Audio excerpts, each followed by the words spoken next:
Dans le cadre des Journées du patrimoine à Genève, s'est déroulé à Lancy le festival Swiss Historic Park à la ferme de Saint-Georges.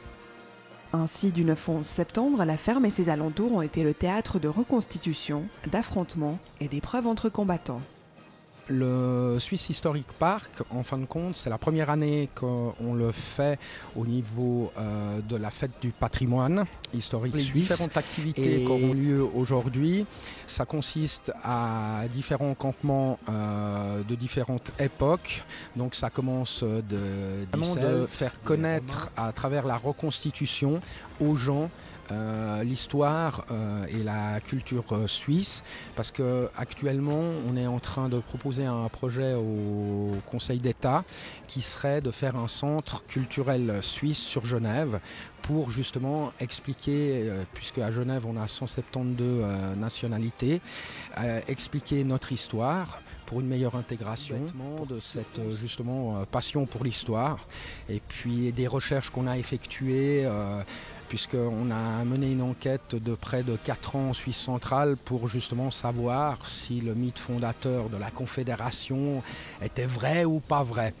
C'est vrai qu'on nous dit toujours c'est un mythe, ça n'a jamais existé. Alors on s'est dit on va aller vérifier, c'est ce qu'on a fait pendant 4 ans en Suisse centrale.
Et à demain.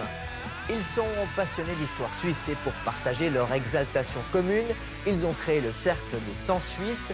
Ce petit groupe de nostalgiques des grandes batailles rêve de créer un centre pour la promotion de l'histoire suisse, mais aussi de former, l'idée est originale, des détectives historiques. Mais avant de concrétiser ou pas ses projets les plus fous, le Cercle doit d'abord déménager. Nicolas Baird.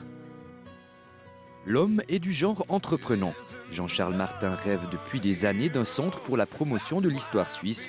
Peinant à trouver les soutiens nécessaires à Genève, il a fait ses cartons. Malheureusement, Genève est plus vouée à l'international que la culture helvétique. Donc au niveau de notre comité, nous avons pris cette décision pour nous expatrier et aller dans une contrée où la culture helvétique et l'histoire helvétique est importante. Cette contrée, c'est la Gruyère. Le Cercle des 100 Suisses veut y perpétuer la mémoire des Helvètes engagés à l'étranger. Il tire son nom de la troupe qui servit pendant 3 siècles les rois de France. Leurs descendants, eux, ne manquent pas d'imagination. Ils veulent construire leur Helvetic Center. Ils pourraient abriter un musée sur les mythes de notre pays, des cours et, plus surprenant, une formation pour détectives historiques. Le but, c'est justement de pouvoir rendre l'histoire attrayante en permettant à des jeunes de se former, de nous suivre sur le terrain, de connaître aussi un peu mieux le travail d'archéologie ou d'historien, enfin de rendre attractif l'histoire.